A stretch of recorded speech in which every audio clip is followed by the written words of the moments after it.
고난이 왜 오는가에 대한 질문은 동서고금을 막론하고 있어 왔던 질문입니다.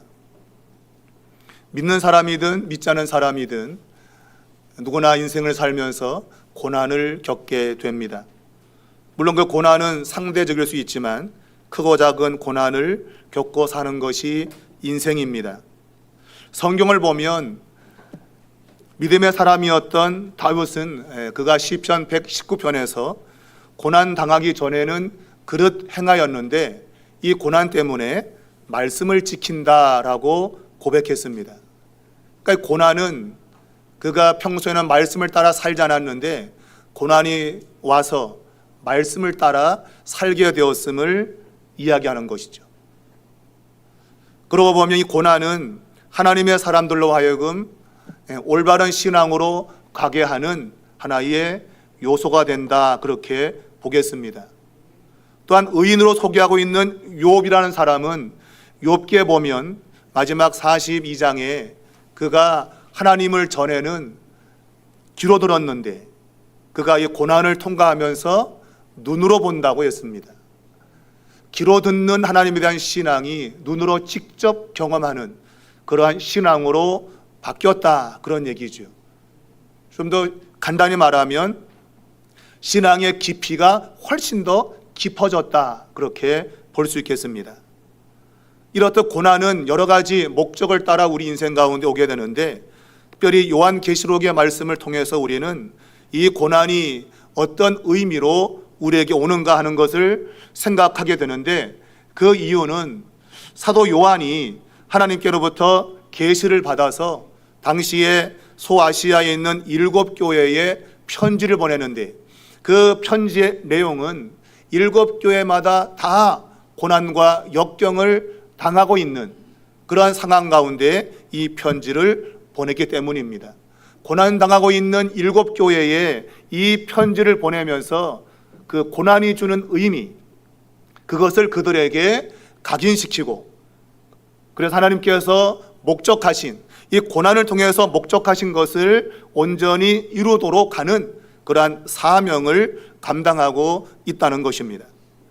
궁극적으로 이 요한계시를 통해서 보면 우리 믿는 자들에게 환난이 찾아오고 고난이 오는 이유는 우리로 하여금 궁극적인 승리를 얻게 하려고 하는 하나님의 계획과 목적이 들어 있다는 겁니다.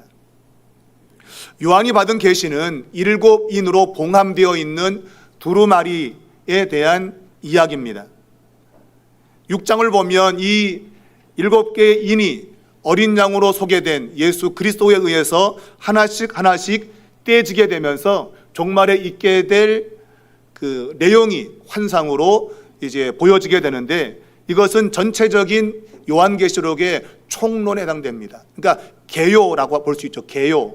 그러니까 큰 덩어리로 보여준 겁니다. 실제적으로 이 두루마리 안에 기록된 내용은 7번째 인이 떼어질 때 비로소 펼쳐지게 됩니다. 그러니까 6개까지 떼어도 이 두루마리는 볼 수가 없죠.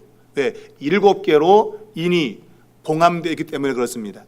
그래서 7번째 이 인이 떼어지게 될 때 성경은 7개의 나팔을 천사들이 부는 것과 그리고 7개의 대접이 이 지상에 쏟아지는 그러한 환상을 사도 요한이 보게 되었다고 기록해 놓고 있습니다.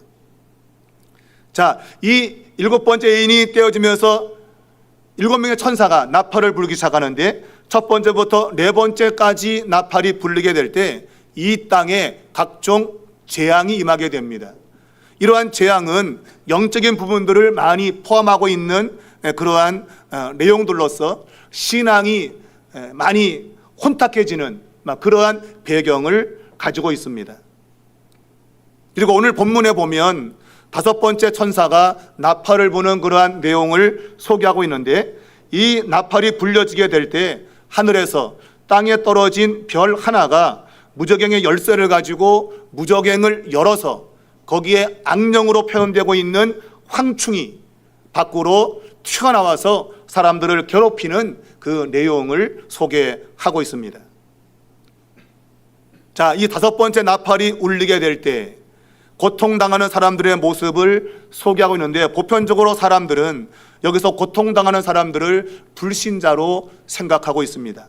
왜냐하면 오직 이마에 하나님의 인침을 받지 않은 사람들만 해하라라고 말했기 때문입니다. 그러니까 하나님의 인이 머리에 없는 사람, 이런 사람들을 불신자로 보고 있는 것이죠. 그러나 우리가 무저경을 열어서 나온 이 황충은 악한 영들입니다. 악한 영들은 불신자를 공격할 이유가 없지요. 왜? 자기 부하들인데. 예수님께서 말씀하시기를 귀신을 내어 쫓을 때에 사람들이 예수님은 바알세붑을 의지해서 귀신을 내어 쫓는다라고 비난할 때, 야, 같은 편끼리 싸우면 어떻게 그 나라가 세워지겠냐? 라고 말하면서, 그럼 너희 아들은 누구의 힘을 빌어서 귀신을 쫓아내냐? 라고 예수님이 반격한 내용이 복음서에 나옵니다. 이로보건대 이 무정에게서 튀어나온 악령들은 불신자를 괴롭힐 수 없는 것이죠. 불신자는 믿지 않는 자들이고 그들은 가만둬도 지옥 갈 사람들인데 굳이 이 악령들이 그들을 괴롭힐 이유가 없는 겁니다. 이 이마에 하나님의 인을 받지 않은 사람들은 그 내용을 종합해 본다면 이들은 교회 성도들을 가리키고 있습니다. 우리가 7장에 보면 12지파에서 12,000명씩 하나님의 인을 그 이마에 치는 내용이 소개되고 있는데, 전체 14만 4천명으로 소개된 이들은 교회 안에서 특정한 사명을 띤 그러한 사람들로 볼 수가 있습니다. 때로 우리는 성령의 인침, 그래서 구원받은 사람으로 성경이 말하고 있어서 약간 혼돈을 일으키는데, 여기서 인친 것은 성령의 인을 말하지 않습니다. 이 인은 하나님이 소유했다고 하는 그런 의미와 더불어서 하나님의 능력이 함께하고 있음을 이야기하고 있다고 볼 수 있어요.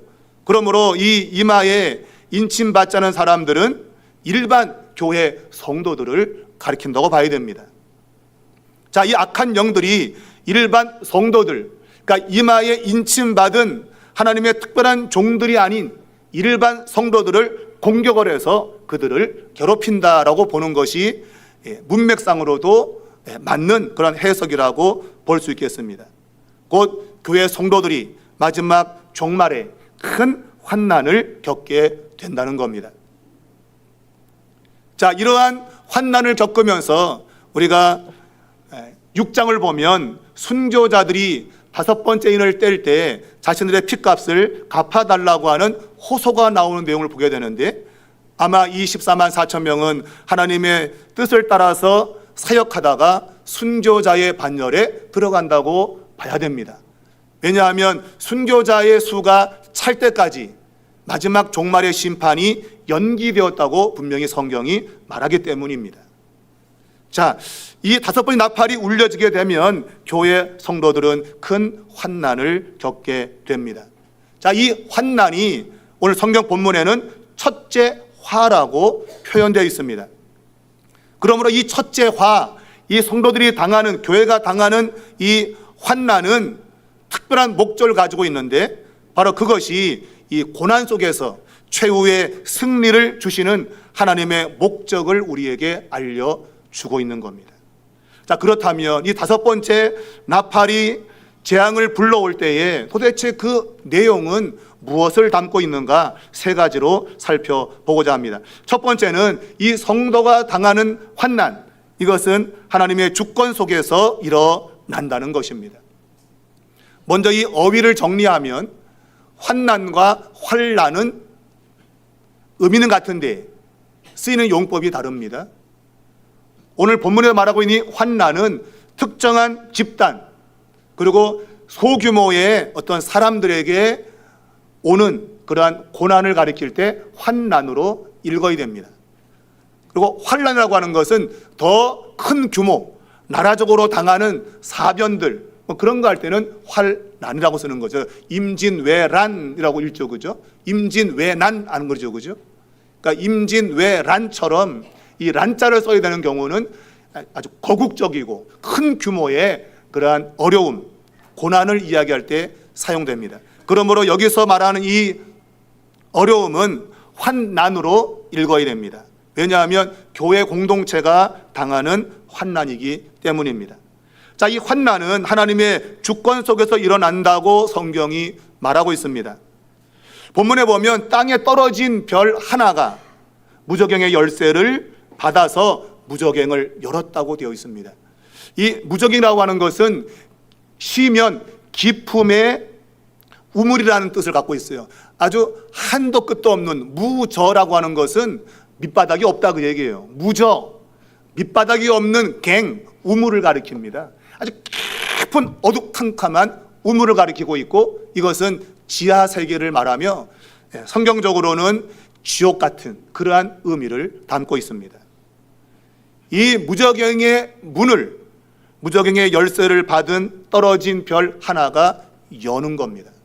자, 이 떨어진 별이 어떤 존재인지는 성경이 정확히 말하고 있지 않지만 뒤에 가보면 무저갱의 사자로 표현되고 있는, 아마 사탄으로 해석할 수 있겠는데, 그의 이름을 아바도니오, 또한 헬라어로는 아볼론이다라고 말하고 있습니다. 히브리 말로는 아바돈, 파괴자라는 의미고, 헬라 말로는 아볼론, 이것은 멸망이라는 그런 의미인데, 원래 이 단어는 아폴론이라고 하는 그 그리스 로마 신화에 나오는 신적인 존재입니다. 그런 파멸의 왕인데, 바로 이 아폴론이 메뚜기를 만들었다고 알려지고 있어요. 그러니까 이 메뚜기의 재앙, 황충의 재앙이 결국 이 아볼론과 맞물려 있는 것이죠. 자, 이 무저갱을 열었는데 그 열쇠를 받았다고 되어 있잖아요. 원래 그 열쇠의 주인은 이 여기서 표현되고 있는 떨어진 별이 아닙니다. 떨어진 별은 원래 열쇠가 없어요. 그런데 누군가 열쇠를 준 거죠. 열라고. 누가 줬습니까? 하나님이 주신 겁니다. 요한계시록 보게 되면 빌라델비아 교회를 향해서 내가 내 앞에 열린 문을 두었다고 하면서 하나님이 문을 연 것을 이야기를 하고 있어요. 그러니까 이 문을 여는 열쇠는 하나님, 곧 예수 그리스도에게 있는 거예요. 바로 그 열쇠를 떨어진 한 별에게 하나님이 주어서 야, 문을 열어 라고 하신 겁니다. 그러므로 이 무저갱에서 튀어나온 황충 때문에 교회가 큰 고난을 겪을 텐데, 그 모든 일들은 하나님의 주권 속에서 일어난 거예요. 하나님이 허용하지 않으면 그 문을 열 수가 없어요. 하나님이 그 문을 열라고 했기 때문에 그 문이 열려진 겁니다. 쉽게 말하면 여러분과 저에게 다가오는 많은 고난들, 또한 교회에 닥치는 환난, 이 모든 것들은 하나님이 주권 속에서 다스리고 통치하는 그런 모습으로 나타나고 있는 거예요. 성경에 보면 떨어지는 참새, 하나의 미물까지도 하나님께서 허락하지 않으면 떨어지지 않는다고 했습니다. 이 세상에 정말 가치 없는 것도 하나님이 다 돌보시고 그거 하나하나까지도 떨어져, 그래야 참새가 떨어진다는 거예요. 하물며 하나님의 형상대로 지음받은 인간이 고난을 당하고 심지어 목숨을 잃어버리는 그 일이 그냥 되겠습니까? 하나님이 허용하지 않으면 그런 일이 절대로 벌어지지 않는 겁니다. 교회가 당하는 고난은 하나님이 허용하신 겁니다. 도대체 그 고난을 왜 허용했는가 하는 것이 오늘 설교의 주제입니다. 왜 하나님은 이 무저갱의 이 황충이 때를, 악령들을 마지막 날에 올라오게 했는가? 왜 무저갱의 이 열쇠를 사탄에게 주어서 사탄이 역사하게 만드셨는가 하는 겁니다. 하나님은 사탄이 역사하지 않도록 무저갱을 닫아 놓을 수도 있습니다. 그러나 하나님은 무저갱을 열쇠로 열게 했습니다. 자, 이 무저갱이 열려지자 황충으로 표현된 악령들이 튀어나왔습니다. 이들이 입맞지 않은 사람들, 그들을 해치게 됩니다. 그 고통이 얼마나 심했던지 죽고 싶은 그런 마음이 들 정도였어요. 오늘 성경은 전갈이 쏘는 것 같은 고통이라고 이야기하고 있습니다. 저는 전갈에 쏘여보지 않았는데 아마 그 고통이 어마어마하다 그래요. 교회는 이 무정에서 튀어나온 악령 때문에 큰 고통을 겪게 됩니다. 그 고통을 당하면서 죽고 싶어도 죽지 못하는 그런 아주 심각한 고난에 떨어지게 되는 겁니다. 자, 이러한 환난이 교회에 왜 있게 되는가 하는 겁니다. 여러분, 그러한 고난이 올 때 일반적인 사람들의 반응은 무엇입니까? 여러분의 반응은 뭐예요? 내 팔자가 사납구나. 참 내 인생 참 재수 더럽게 없다. 왜 내게 이런 고난이 와야 되는가? 불평과 원망을 할 때가 있지 않습니까? 왜 나만 그래요, 하나님? 왜 나한테 이러는 거예요?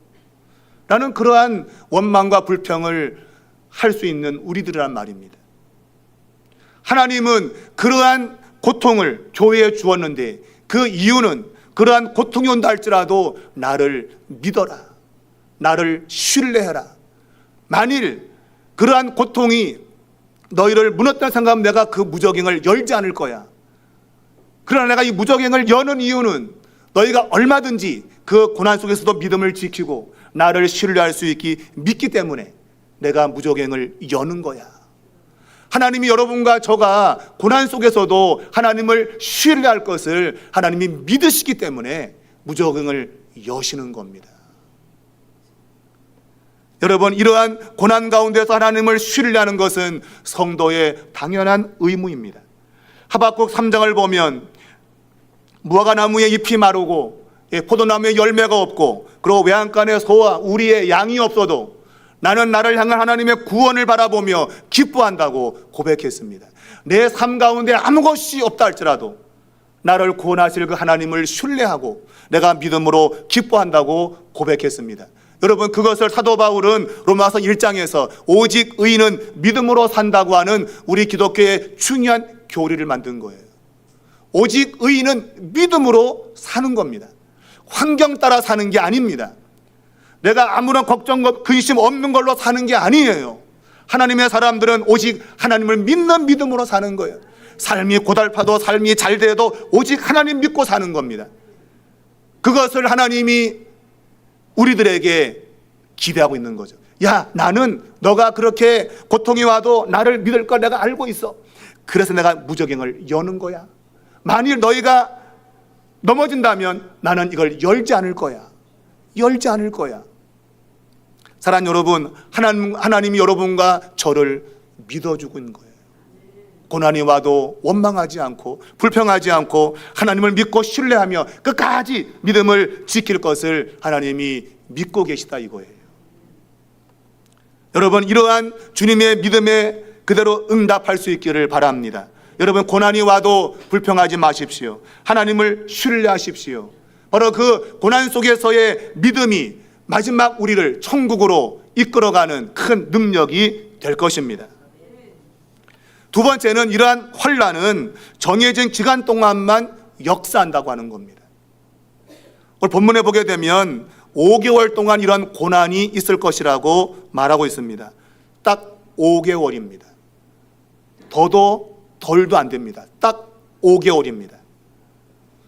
요즘 사회에서는 누구를 구속을 했는데 구속기간이 지났니 많이, 날짜로 세야 되냐 분으로 세야 되냐, 이것 가지고 막 큰 싸움이 있었습니다. 뭐 좀 시간이 지날 수도 있어요. 그럴 수 있어요. 근데 하나님의 시간표에는 이 시간이 어김이 없다는 겁니다. 단 1분 1초도 5개월을 넘어가지 않아요. 하나님이 5개월로 딱 정했으면 5개월까지만 고통을 당하는 겁니다. 그러므로 5개월 동안만 견디시면 되는 거예요. 그냥 이를 악물고 불평과 원망과 불신함을 하지 말고 이를 악물고 5개월만 견디면 돼요. 하나님이 이런 시간을 정하신 것은 우리로 하여금 믿음의 승리를 가져오도록 하기 위한 것입니다. 하나님은 우리가 5개월을 넘으면 신앙을 버릴 것을 알고 계실지 몰라요. 그래서 안 되겠다, 5개월까지만 정하자. 그래서 5개월 동안만 딱 인내해서 저들을 승리자로 만들어야겠다. 하나님이 그렇게 계획했다고 볼 수 있습니다. 왜냐하면 이미 7교회 가운데 서머나 교회, 칭찬만 들은 교회가 있는데 이 서머나 교회는 몇 사람을 옥에 던져서 10일 동안 환난을 받게 할 것이라고 편지를 썼습니다. 이 서문화 교회는 믿음을 지킨 교회예요. 책망을 듣지 않은 교회예요. 칭찬만 듣는 교회예요. 여기는 목숨을 내놓고 신앙생활하는 사람들이에요. 이 교회 성도를 몇 명을 옥에다가 던져버린대요. 박해를 받는 거죠. 그런데 그 시간이 딱 10일이에요. 10일. 10일만 견디면 승리할 수 있는 거예요. 여러분, 10일은 완전히 견딜 수 있는 시간입니다.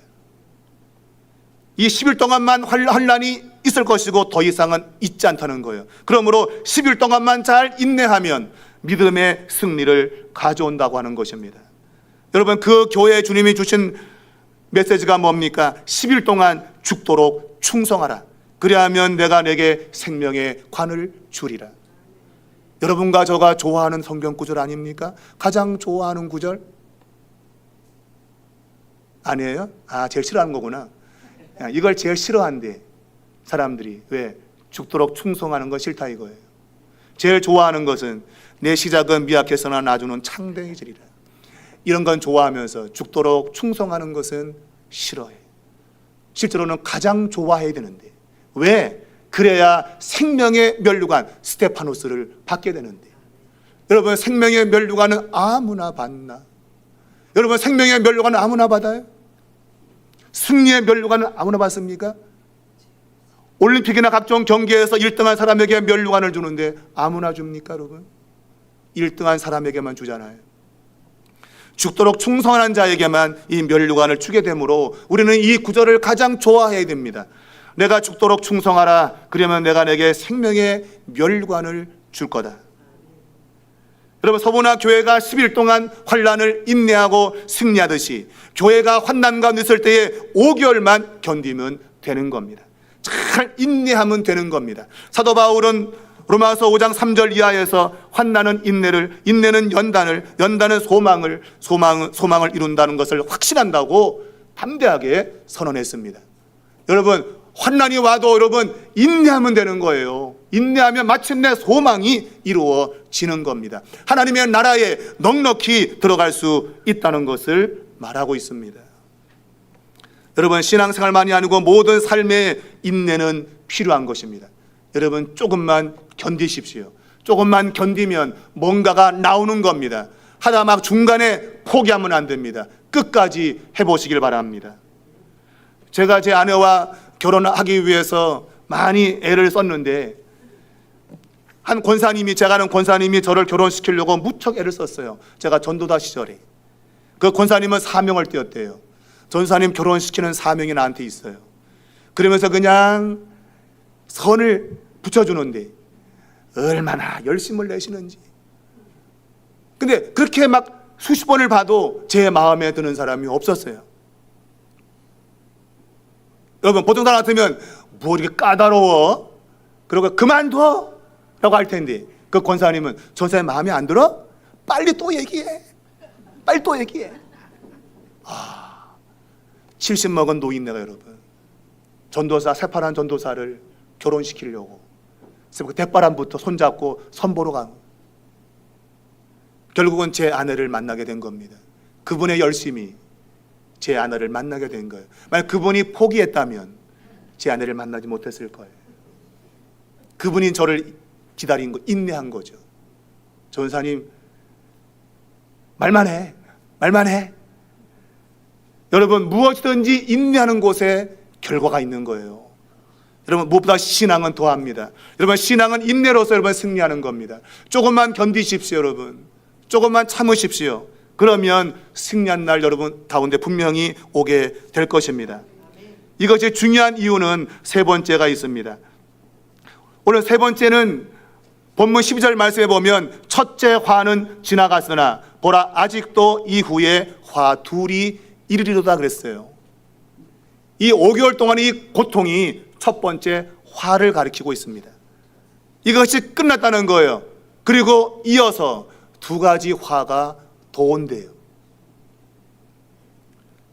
하나님이 교회에 이 고난과 환난을 주시는 이유는 바로 이 두 번째, 세 번째 화를 피하기 위해서 주신 거예요. 여러분, 항중이 때가 교회를 공격하는 첫 번째 화, 이것을 믿음으로 잘 이기게 되면 이어져오는 두 번째, 세 번째 화는 당하지 않는다, 그 얘기입니다. 여러분. 이 둘째 화와 세 번째 화가 얼마나 무서운 화인지 이제 13절 이하에 보게 되면 여섯째 나팔이 부를 때 두 번째 화가 임하게 되는데 전 세계 인구의 3분의 1이 죽는데요, 여러분. 3분의 1이 죽는 어마어마한 심판이 떨어지게 되는 겁니다. 그리고 일곱 번째 나팔이 불리면 일곱째 대접이 쏟아지는 엄청난 하나님의 심판이 오므로 이 세상의 생명체는 남아나지 않습니다. 다 멸절을 당하여 죽게 됩니다. 그러나 첫 번째 이 화를 믿음으로 잘 견디고 인내한 사람들은 둘째와 셋째 화를 피하는 겁니다, 여러분. 우리에게 고난이 오는 이유는 바로 여기에 있는 거예요. 더 앞으로 다가올 극심한 고난과 환난을 피하라고 미리 우리에게 견딜 수 있는 고난을 주시는 겁니다. 여러분, 맷집이 뭔지 알죠? 그죠? 맷집. 매를 맞다 보면 견디는 저항성이 강해져요. 그 처음에는 한 대 맞아도 까무러친 사람이 막 맞다 보면 나중에 10대 맞아도 그냥 끄떡없는 거예요. 여러분, 고난이 그런 거예요. 우리 믿는 자에게 다가오는 고난은 단순한 고난이 아니고 마지막 날 있게 될 둘째와 셋째 화, 이것이 엄청난 화인데 그 화를 피할 수 있도록 하나님께서 우리에게 고난을 주신다는 겁니다.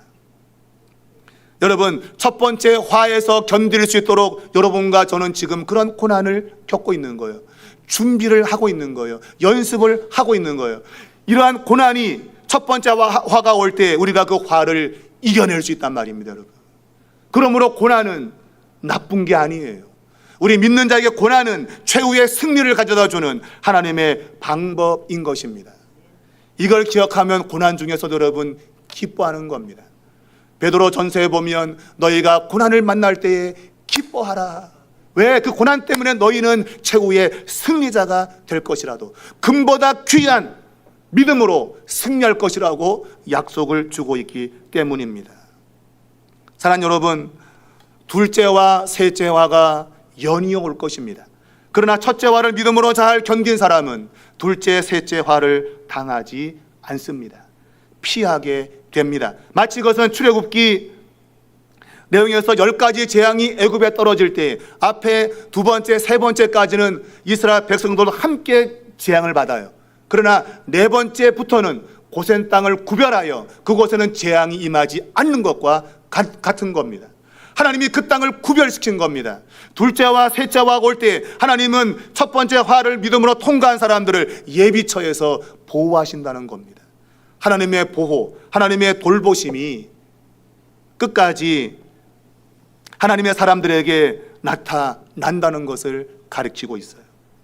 여러분과 저는 이 고난 속에서 그러한 믿음의 맷집을 가지게 될 겁니다. 끝까지 우리는 견디는 믿음을 갖게 될 겁니다. 여러분, 그러한 믿음이 여러분에게 있어지기를 주의 이름으로 축원합니다. 여러분, 이 첫째 화가 올 때 우리는 회개할 것은 회개하고 돌이킬 건 돌이켜야 됩니다. 그리고 올바른 신앙으로 나가야 됩니다. 그렇지 않으면 이 미련한 다섯 처녀, 마태복음 25장에 보면 10명의 처녀가 신랑을 기다리고 있는데, 근데 실제로는 이 10명의 처녀라기보다도 들러리들이죠. 신랑을 기다리고 있는데 이 가운데 5명은 슬기 있는 자요, 5명은 미련한 자라고 했습니다. 이 미련한 처녀들은 등은 준비했는데 기름을 넉넉히 준비하지 않았어요. 근데 불이 꺼져갈 때 그때 신랑이 온 겁니다. 신랑이 온다라고 했더니 나가야 되는데 불이 다 꺼져버렸니. 여러분, 등만 준비하면 소용이 없는 거예요. 기름을 준비해야 돼요. 여러분, 이 기름 준비가 바로 이 5개월 동안의 환난 가운데 우리 그리스도인이 해야 될 일인 것입니다. 기름을 잘 준비해서 마지막 날 주 오실 때에 혼인잔치에 들어가야죠. 여러분, 미련한 자는 혼인잔치에 들어가지 못하는 거 아닙니까? 여러분, 깨어있지 않으면 우리 주님을 만날 길이 없다고 볼 수 있는 겁니다. 여러분, 고난을 통해서 우리의 영혼이 깨어나는 겁니다. 이 고난 때문에 영적인 스파크가 일어나는 겁니다. 나의 무딘 마음이 다시금 새로워지는 것입니다. 그렇게 하라고 하나님이 우리에게 고난을 주시는 거예요. 여러분, 고난이 올 때 쌍수를 들어서 환영하시기 바랍니다. 그 고난 때문에 우리는 마지막 날 환난을 인내하면서 승리의 길로 가게 될 것입니다. 여러분과 저의 삶 속에 마지막 날 이러한 믿음의 인내를 통해서 넉넉히 새하늘과 새 땅, 새 예루살렘에 들어가는 그러한 축복이 있어지기를 주님의 이름으로 축원합니다.